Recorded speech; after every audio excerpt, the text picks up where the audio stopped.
All right, welcome everyone. We're Semblance of Sanity. I'm Caleb. I'm Jacob. And we're here for Dr. Stone, Season 1, Episode 8.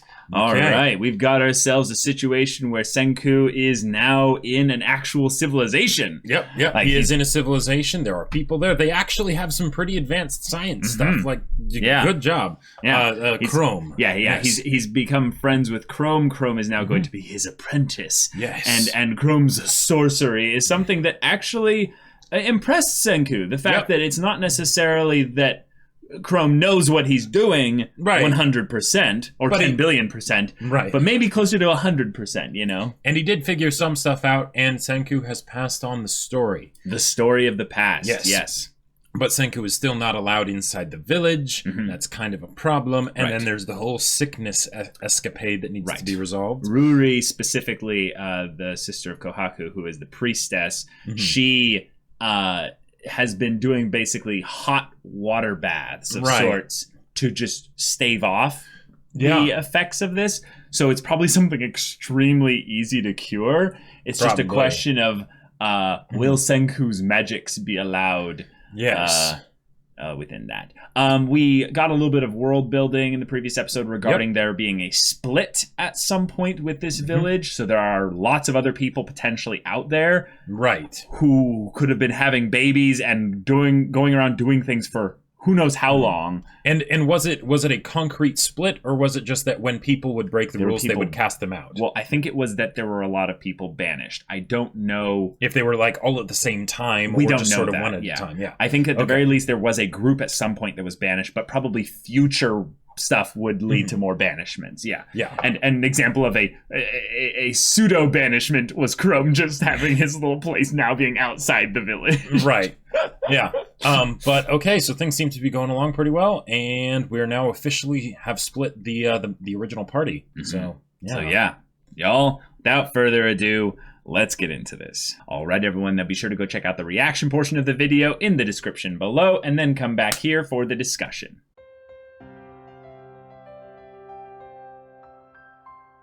Okay, this was the perfect level of funny, and it just feels like it has the brand of this show just down with regards to the over-the-top shonen kind of style reaction faces. We've got ourselves a character who's like scheming, conniving, and having so much fun with it. The other character's reacting, oh my god, like, what, are you crazy? And then also these overtly simple things that we take for granted that they're finding the magic in because science. It's so fascinating. And then it's just like, I'm getting roped into it. And I love it. And of course, Senku's like, stuff is awful. But for them, they're like, whoa, we've never had something like this before. This is amazing. You know? Yeah, this is also the thing I think that's a bit ridiculous, though. Senku counted for all that time, right? Yeah.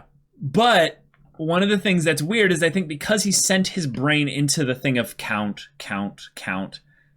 he has the memory of counting, but he probably doesn't have it for all of it, because if he had the memory for all of it, he wouldn't remember what ramen tastes like. Like the fact that so for him it should have been a thing where he dreamt basically of counting, but he blinked and it was up, so he still remembers the stuff from the past. I mean, what it probably was is that because of the petrified state, there wasn't. Well, I mean, it would have to be that there wasn't the usual deterioration of the human body in that state. He's kind of in a stasis, right? Right. Yeah. Of course. Yeah. But the idea is that he wasn't in a perfect stasis because he had the ability to have cognitive thought to count. There were still signals going around and things like that, right? Right. So my thought was that as it was happening, he immediately told himself to start counting, and he ran a subroutine pattern that just continued. And that's part of the accepting the premise, right? But this is so fun. We're turning the science of, okay, we have this grand overarching plan. We need to get antibiotics here. Right. That's really hard. It's going to take a lot of little mini steps along the way. One of the things that we need for that is iron. Now, that's probably one of the hardest things. And granted, once they have iron, they have real power, right? Well, actually, that's the thing. I love that we brought up the furnace thing, actually, before the episode even started. Was just the idea that once they have a furnace that's functioning, they're going to have a whole lot of other things just naturally as well. And that's literally what the episode brought up. Is like, no, we don't actually need iron. We need more people on our side. Right. Which, hey, introduce Suika. Suika. Yep. Yeah. So she's a little bean. Or a little watermelon. How she collapses inside the watermelon rind. Whatever. Rule of cool. It's her special skill, you know? Yeah, exactly. It's a lot of the characters in this story have the feeling of being kind of video game characters or what have you. Mm-hmm. So in a lot of ways, Suika is basically the little one. Yes. So her sneak skills are really impossible to quantify. They're way too dang good. Well, and it's also just a funnier way for her to be sneaking around is that it's not that she's actually sneaking around, it's that she's solid snaking herself as, as a watermelon. Box down. Yep.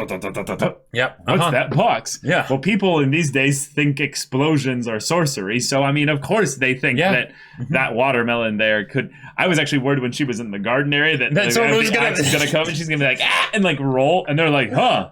Oh, man. It's cursed. There must be a tough wind blowing nearby. Right. It's like, wouldn't we feel the wind? One of the things that I also really appreciate that they brought up here, that I didn't want to comment on it in case they didn't do this as like a not rain on the show's parade thing, but the idea of the terminology and just the vocabulary of the characters. Oh, right. In that it doesn't make sense for them to understand even the concept of... Well, Momotaro, but also just the concept of North. Forget finding out what North is.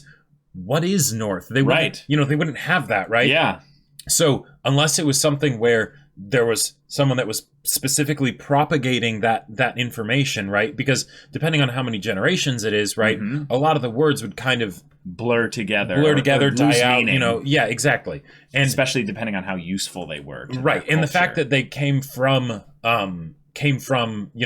people that had woken up at some point, right? That helped. But the idea that there would be someone and that they would have religious, characteristics attributed to them, by this point, because that would be so valuable, which makes sense because that's what people did. It was the storyteller, right? And I think we mentioned this in a previous discussion. We did. We literally mentioned this. We were like, why is Ruri so important? We're like, well, she's probably the storyteller. Yeah, exactly. The one that keeps the memories of the ancestors. Exactly. And there you go. And that's one of the ways that we can have Senku be able to have much more impactful communication with these people because he's able to communicate with them about the things that are important to him, because otherwise he would be just another sorcerer, right? They'd just be like, oh yeah, you do your weird thing or whatever, but that doesn't matter. Right. And he needs to, manpower's important, right? Very important. Just to do what they did already this episode, he needed to have, all the people with him. He needed to have Kohaku. He needed to have Chrome and Suika. Yeah, Suika, that's her name. Which, by the way, is that Rei Takahashi? I'm not sure, but it sounded a bit like Megumin. And the whole idea of a very small character that does their very specific thing that... Well, every character does their specific thing. Right. I know, but the whole idea of the small character getting typecasted like that, like, I don't know, did the voice sound familiar? I couldn't tell. Also, I haven't seen as much Konosuba as frequently as you have, so that's probably also it. Also, I am rewatching Konosuba in the dub right now, so my Megumin memory amazing. Of her voice, yeah, it's amazing. By the way, yeah. But on topic with this, we brought up the idea that the meta references of "Are you Momotaro?" I'm like, haha. But I'm not taking it seriously. Right. So the show tells me, no, take that seriously. And then he's like, the hell? Yeah, Wait, how do you know who Momotaro is? Right. Like, everyone knows or what have you. And it turns out it's like crossed up with like Fist of the North Star or something like that. Something, yeah. It's not actually what Momotaro is. So then I'm like, so this is confirming that Ruri is the one who is the holder, the one that is the keepsake of all their history, the keeper of their history. Right. But there's something else going on with Ruri. When she coughed and got sick, basically, that was right when they were discussing the value of Kohaku. Yes. Now, here's the thing. Kohaku was disowned by the family. Now, here's what's crazy about that. Kohaku was, up until this point, doing something rather useful, but it might have been thankless. Here's the thing. Okay. What I think is happening is that Ruri isn't actually unwell. Kohaku got booted out of the village. So she went out searching for someone to kind of help them in some ways because of her hearing about her sister's illness. Whereas her illness is actually not something that is necessarily... It could be, but it could also be a mechanism by which if Kohaku provides a solution, it's a way for her being accepted back into the village. Sure. Okay. And she was doing the lugging all that water over all that distance to do that. Yeah. And that might have been something where Ruri was trying to build up the thing of, look, she's helping. Kohaku is helping me, and when she brings me this water, I get better. Right. I mean, the ancestors wouldn't be happy if, you know, you didn't reward someone who was a great help to the priestess in that way. And I mean, it's, you know, having one person that is the keeper of the histories, right? They have to be pretty smart. They have to be pretty smart, but also that's intensive, yes. right? You can't just have it casually passed on to another person. You need to have someone, because they don't have writing and things like that. It's like you need to memorize this, and you need to memorize it good, and you need to memorize all of it, right? Yep. So the idea of, she's helping a lot because she's keeping me well. Right? Because if I were to go, we would lose it all forever. Yep. Right? And that's probably what happened more often than not, is that what would happen was the old one would eventually die. Yeah. They would have the stories that were told around the campfire or told, around the the mealtime or what have you. And those stories would be in the ears of a person, but because they're not written down, there's only one method of the senses that's being retained for being used to retain them. So things would get mixed up. Things would get and that's translated poorly. So I almost think in some ways they have to address this at some point. And they kind of did with the idea of the three single ladies here. Is they're going to have to talk about the prospect of I almost said but like the prospect of propagating the species, and it would probably make sense specifically for someone who was born in the village that's really young when Ruri is getting a little bit older to be the one that Ruri specifically then trains to be the caretaker. That's what cultures used to do, and that's probably what Ruri was, because and then that's why she's so young. Right, that's why she's so young, and her predecessor just, got old, died, whatever, because the life expectancy they could still be alive, 30 or 40 or something. Yeah, they could still be alive. Yeah. But the idea that Ruri will at some point need to, because if she doesn't already, and if her predecessor is dead, then she is now currently a single point of failure. Right? And especially if she's not well physically, they have to be thinking about that. If she is actually legitimately sick. So that's the thing. Yeah.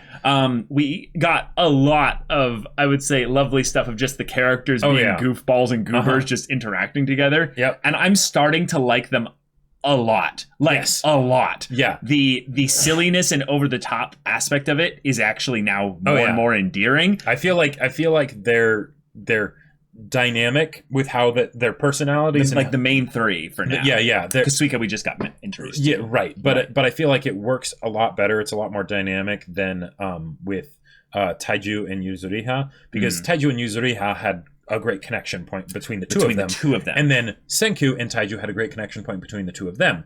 But it was we got one really good scene between Senku and Yuzuriha. Right, but that was more something that was because of the conflict, not because of who they were as a person and how they got along, right?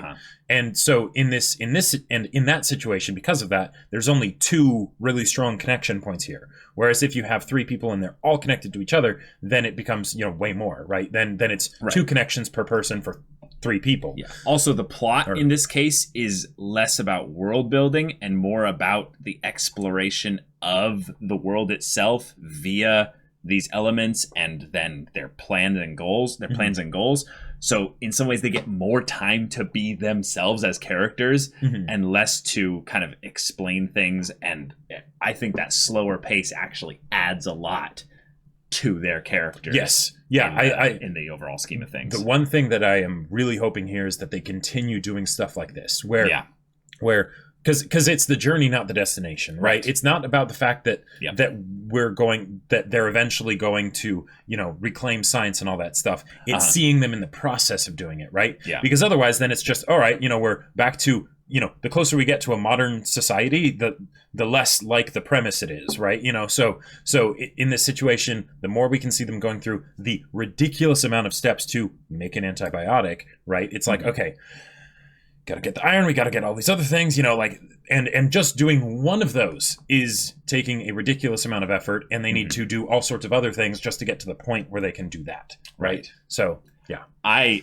love, though, the potential magnitude and scope of this story, not just with regards to the civilization building, but the idea that they've set up two very big end game kind of goals here. One is that they need to build the civilization that's strong enough to be able to survive against Tsukasa's basically civilization that he'll be building. But the other one here is that we still need to understand the mystery of why this all happened. Right. But we're not focusing on either of those things as directly right now. We are literally in the pre like the more very pressing matters stage right now, like, where we need to just find a way to build just from the ground up with this little thing here. So this little area of civilization will advance far into the future, but all these other areas, we're still in you know pre-Stone Age for all that stuff. And I love that Senku is needing to spend so much time and effort just to win over the village, because it's the idea that like the fact that Kohaku. The fact that Kohaku is still alive after being kicked out of the village, that's a big deal. Because I don't think they would kill anyone. They only banish people. No, I know. But the thing is that banishment, being separated from the tribe in this kind of environment, that is death. You better be a freak of nature, otherwise. Right, exactly. Otherwise, you are going to die. Right, or have a community. Yeah, and Kohaku has shown herself to be very competent with hunting and things like that, and that's probably how she's been able to survive. Right. But we also don't know how long she's been kicked out, so that's another thing. That is another thing. Yeah. And even in the case of Chrome, he may be outside the village, but he's still like right outside the village. Right, he's not banished. Yeah, exactly. It's more just do your thing out there. Yeah, right. So the idea that Senku, in order to like even though he isn't like he's figured out how to survive, in order to do the things that he wants to do, he desperately needs the village, right? He cannot be kicked out from there. So he needs to win them over. So there you go, ramen. Yep. I completely like didn't think they were gonna go full like food dish, but actually just some kind of food type. And when he said Mongols, I'm like, no, it can't be bread then. Yeah, because like 4th century. Wait, no. Well, I was even thinking about the time. That makes perfect sense as well. Yeah, of course, bread is it's way easier. But I'm like, putting a bunch of food things into the bowl with the soup and the broth or what have you. I'm like, that makes sense, but soup isn't that fascinating. It's actually the noodles that are the ridiculously like nowadays. It's not easy to just make homemade noodles. Nope.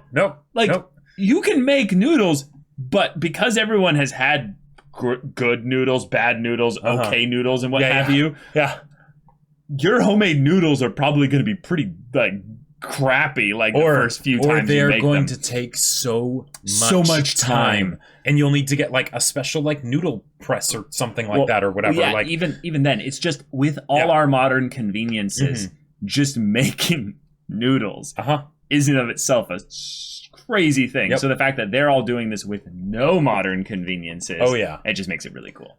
And of course, it's all we're in Japan, so of course they're going to do ramen. It's exactly. Not going to be something so basic, and we have to have the food look good, even if it doesn't necessarily taste good. Well, and if you think about it from a meta level too, with this ramen scene, right? The number of tropes that we actually fit into this is pretty spectacular. One, we've got a anime food montage, right? Awesome. We've got people being like, whoa, this food is so amazing, it's wonderful. That's one other thing checked off. We also have the this is actually disgusting trope from Senku, which makes perfect sense because he has a very clear memory of what it's supposed to taste like. Right, and this is not it, right? Yeah. And so it's the like the good cook and the bad cook all wrapped into one with everything else. I love it. Yeah. I love it. I really loved the Suika spy kind of montage, because one of the things that I rather loved that they were kind of ticking off or checking off their boxes here was, as they went around to all the character types or what have you, everyone's needs and things that they talked about were very simple. But I loved that the elderly ones there, because they no longer have any specific, let's say, utility to the you know, society, other than being wise sages of just having lived a long amount of time. Their problems are like so so basically meaningless with regards to the things they're discussing those foreigners out there. And it's just like, okay, boomer, cool. And then all the other people are discussing things that are very simple but are more like, yes, I will go and hunt, and then Rory will fall for me. Yes, I will hunt, get a mate. I'm a mate, basically. Right. And the other guy's like, yeah. And then the girls are all like, I would like a mate, but, you know, he better be rather strong. And then I'm like, oh, I think it's all about just feeding me or what have you. I think it's actually all about the aesthetic. And it's like, that's perfect. Those are all evolutionary helpful advantages to have for you to pass on to your children or what have you. And I just love that it's like, oh yeah, we just casually just bring that up. Yep. And we're not going into any like harem jokes or anything about that. It's just like, Although, let's be real, that's what it would be. That is Tsukasa. Actually like the most unrealistic thing this episode was actually that the three ladies were like, why are we all single? Because of the awkward talk that modern society would have to have about. Fidelity was not exactly that's not a thing. No, other than maybe for the purpose of like, you take care of your person, you take care of your person kind of a thing. Right. But if family was a thing, for the most part. Yeah. Kinda. Well, yeah. But yeah. There's already a disclaimer at the end of "Don't try this at home, kids." We don't need to make it any more complicated than that. That's true. That's true. But actually, that's a good point. Fun. That's actually a good point. If Senku ends up becoming the leader of their civilization, they have a semi-attractive de facto male ruler here. It is not necessarily going to be long before the harem jokes will start being made. Kohaku already brought it up of like, hey, you look kind of good. You're not that. Yeah. You're pretty good looking, Senku. But I don't think you fulfilled the attractive looks of what they're necessarily wanting. Right, exactly. But then freaking Chrome just like, I'm gonna shove my foot down my mouth, down my throat, into my stomach, fish up the food I just ate earlier and pull it back out so I can shove it back down with my same foot. And then freaking Kohaku just comes by like, Chrome, my boy, I think you are a baka and you should get naked and bow before me before I use my gorilla ass on you. Man. I love that this show is so ridiculous and having fun with itself. Oh, definitely. That we end up with these kind of silly throwaway scenes that just bring so much levity to this show. And really, Chrome was being even more of a baka than he would be to say that nowadays, because if you think about it back then, he is a sorcerer, right? He doesn't do much practical stuff for everyone else from the standpoint of keeping the basic needs met. You know, shelter, food, you know, like all of that stuff. His biological DNA line wouldn't necessarily go that far. So the fact that Kohaku is the way that she is, that's impressive, Chrome. Yes. You should try and link up with her as soon as you can, because she's your best bet. Certainly before Senku came along and made it so that your sorcery was actually useful, right? Which, let's be real, also, that's the other thing. They might make the harem jokes actually eventually more with Chrome, because Chrome is the stupid baka, and Senku is probably not interested in such base things. No, that's how they could do it, is that Senku is like not interested in any of that, but he's like, no. But if you will do these things for me, I will appreciate it, right? And then there'll be his servants basically going around and helping pump the pump the air into the furnace and everything. And Chrome's like, I'm here too. And then Kohaku's just like, no, shut up. Oh my gosh. Anyway, this was a great episode. This is a really fun episode, really super funny episode. Oh yeah. We are now on a specific path, and we have the steps planned out literally in a graphed like little like spider of this link bubbles or what have you. Man, if every episode was like this, you know, how long do you think it's going to take for them to get antibiotics? I think they'll probably time skip through a bunch of it. Really? Yeah. I think they're going to do a full, like, 6 episodes on it. Oh, sure, but I'm just saying this was one whole episode and they didn't even get one of the ingredients, so... No, but I think this episode is the slowest one of them all, and I'm counting it as one of the 6. Sure. Because literally, I think they're going to have it. Yeah, once they have manpower resolved. and once they've convinced them with food and everything, it'll be a lot easier. But think about it this way: this is a 2-course show. Yeah, I think it would be a perfect thing to have as the the first cour finale. Is they've now got their civilization, they've got antibiotics, they've got all these other things that they got along the way, and all you really have to do. This is actually the kind of the funny thing is they've got this lovely, defensible location for the village.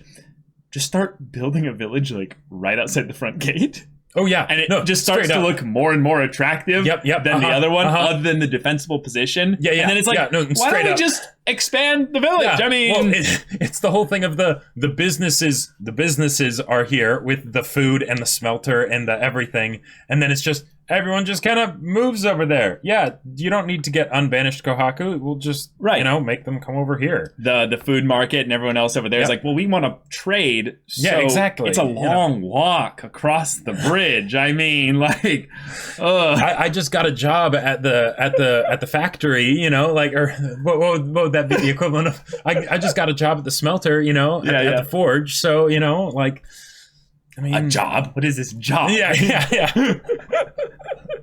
I can't wait for Senku to assembly line everything and be like, all right, we have iron now. We're going to make muskets and we're going to make 20 of them. Everyone get in a line. You're going to make, the pins. You're going to make the. I cannot wait for this. The hilarious thing is going to rather run into things rather quickly. You said we're still predicting things rather than something we saw in the episode, so we'll end the discussion after this. But it's just the idea that they need more people, right? There's not that many people in the village, really. No, but it is a huge increase on what they previously had. But imagine how quickly they're going to be like, and we need more people again, and then someone's gonna make the thing of let's get it on, and then it's like no. We just took that from President. Right, exactly. It's the perfect way to describe it. But the idea that no, we need people quicker than that, and someone's like quicker than that, Right, those damn kids and their technologies wanting everything now and faster. Well, that's the main thing, is that hopefully eventually Senku can recruit them to help him getting the liquid so that they can wake up more people. Right. I mean, that's my point, is that they'll start gathering so much more people so quickly. That it'll be like, what even is this place anymore? They'll practically be treating Senku as a god at that point when he starts turning the statues into people. Because they joked about it here. Next thing you know, the statues are going to walk around and stuff. Yeah. Good one. Yeah. And it's just you watch. I loved it. It was so immersion breaking for me. But whoever voice acted the girl that did the laugh, it was the most awkwardly perfect laugh. So which laugh? When they're like, yes, the statues are going to move, and then it goes like, ha ha ha. It was just this moment of what? What was that laugh? I almost want to find it right here because it was just, it was so funny. Here it is. It's in the very beginning. They're like, oh, what is this? Yeah, someone from outside the village? Who's this? Maybe the Stone Statue people started moving. I think he said something like, no way. Oh no, it was the Masaka. That's what it was. Yeah.